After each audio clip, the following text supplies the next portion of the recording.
Okay, I figured it out. I figured it out. The solution to the War Doctor problem. And it is a problem. Okay, if you haven't been paying attention, it's a problem. The War Doctor thing. Okay, see? Because there are 13 versions of Doctor Who. See? But one of them, people say, doesn't count for some reason. Because he didn't call himself the Doctor. Even though he did clearly call himself the Doctor. And everyone else called him the Doctor. He was labeled the Doctor in the credits. But for some reason, everyone insists that he doesn't count. That he broke the promise. And so he doesn't deserve to be called the Doctor or something, which is stupid. I'll get into that later, but I figured out how to solve it. Okay, for a while I was floating this idea that maybe Time Lords have a secret number between 9 and, well, 8. Because, you know, because that was the number that he was because, you see, when the TV show, Doctor Who, began again, what they did They started off with a new Doctor, and everyone assumed that he had to be the 9th Doctor because the last one was the 8th. But then during the 50th anniversary special, they brought in John Hurt to play a mystery Doctor who had been between those two. And because they didn't want to change the numbering because they're lazy, they said that he's the War Doctor and that there are still only 12 Doctors because this Doctor, he doesn't count. Even though the entire point of the War Doctor's character arc was to legitimize him as one of the Doctors. They were really selling this. And then after the 50th anniversary special, what do we get? People just pretend that he doesn't exist. Now we've got 13 Doctors, but we say that the latest one is the 12th, which is wrong. Sorry.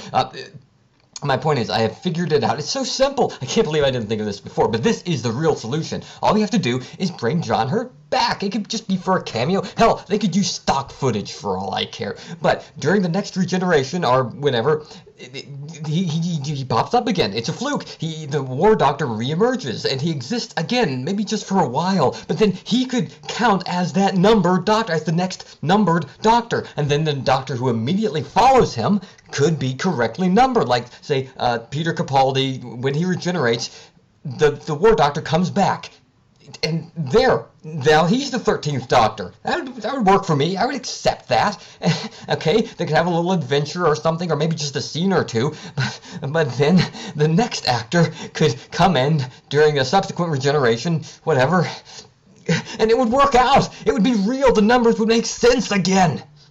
Don't tell me to get over it. I can't get over it. I have OCD. This is the way my mind works. I have tried to get over it. I've tried so hard, but I can't enjoy Doctor Who anymore. This keeps egging me on. It's like a splinter in my mind driving me mad. I just can't get over it. I just can't stand it. Look, I ran across someone recently in the comments of YouTube. He said that the War Doctor doesn't count because he broke the promise, okay? Because that was a thing. See, the other Doctors, up until the 50th anniversary special, they didn't acknowledge the War Doctor, and the War Doctor didn't acknowledge himself because he broke the promise. Because the name Doctor, it's a promise to do good things, and the War Doctor broke it because he did something so terrible to end the Time War. But that's the thing, see, for one thing, he didn't do that thing. As part of the 50th anniversary special, Gallifrey was not destroyed. The War Doctor did not commit the terrible crime which supposedly condemned him from being known as the Doctor. What kind of sense does that even make? Look,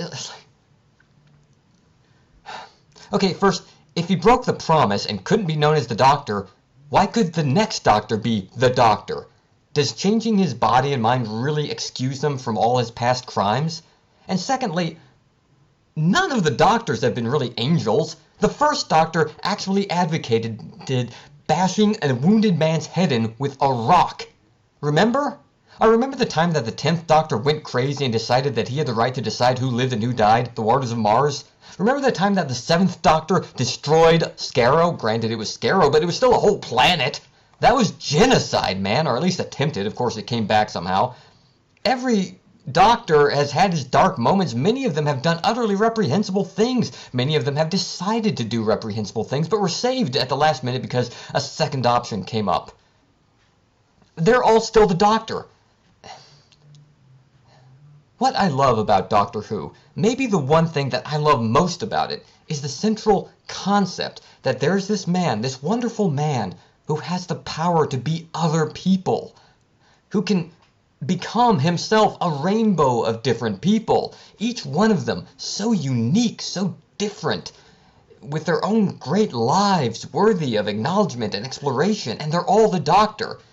The moral of the War Doctor's story ultimately was that however much he wanted to pretend that he wasn't the Doctor, however much the other doctors wanted to pretend that he wasn't the Doctor, one cannot entirely abandon oneself, either through action or through guilt. That was the beauty of his story, that he really was the Doctor. I mean, even if you want to say that he was somehow really different from the other doctors, a War Doctor is still a doctor, so by virtue of semantics, there are still 13 doctors. And I just hate to see one of them swept under the rug. For what? Every doctor I think they're all special and unique and wonderful, and to say that there's one who's just too different, who's so different that he doesn't count, that flies in the face of the thing that I love about this show. The War Doctor is the 9th Doctor. He was the Doctor. He always was.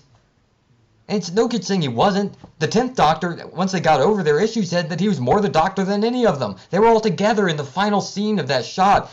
All doctors together. Peter Capaldi is the 13th Doctor. The only reason we say he's the 12th is because we don't want to go back and change the numbers. That's it. That is the only reason. It's not thematic. It's not because, well, the War Doctor doesn't count. He does count. He's not really that much worse than some of the other doctors. The 6th Doctor was an absolute jerk. He almost choked one of his companions to death. Yeah, he was crazy at the time, but he barely even apologized for it. I want for the War Doctor to count. In other words, I want him to be counted as one of the 13 doctors. Because that's how many there are.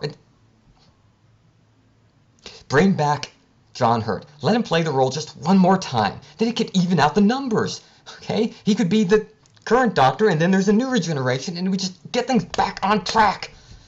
I know, maybe I'm overreacting, but this is how my mind works. This is an injustice. A tiny little injustice, yes, but it is significant to me. Maybe to some other people, I hope, but I have to speak up because this matters to me. I don't want to say that one of the Doctor's lives should be reduced to a mere footnote for no other reason than that he danced to the beat of his own drum. They all do that. That's the beauty of the character. That he can have all these different incarnations, each with absolutely unique experiences, each with their own flavor. But they're always still the Doctor, and that is something that he can't run away from. Even if he wants to sometimes. He never stopped being the Doctor. It's a simple fact. There are 13 of them. Even everyone else called him the Doctor. No one called him anything other than the Doctor, even when he was the War Doctor. So, I'm with the rest of the universe. He was always the Doctor. I can't believe that he was just so different that he doesn't deserve to stand up and be counted with the rest. This is an inequality. It is wrong. Again, granted, it's a tiny little wrong thing, but it sticks in my craw. Bring back John Hurt. Someone, just make this happen. I can't go on like this. Not until they acknowledge it in the program somehow. Incidentally, have you seen that clip of the new companion? Don't get me wrong, I'm sure she's a great actress and all, but wouldn't it be great if for once a companion was introduced in a way so that they weren't just a component in a comedy skit? You know, Stephen Moffat, he's great in small doses, but writ large, he can't make really human characters. They all have informed traits. Okay, I've said my piece. No, I haven't. I'll go on talking. I will go on talking! More and more and more! I will go on and on and on!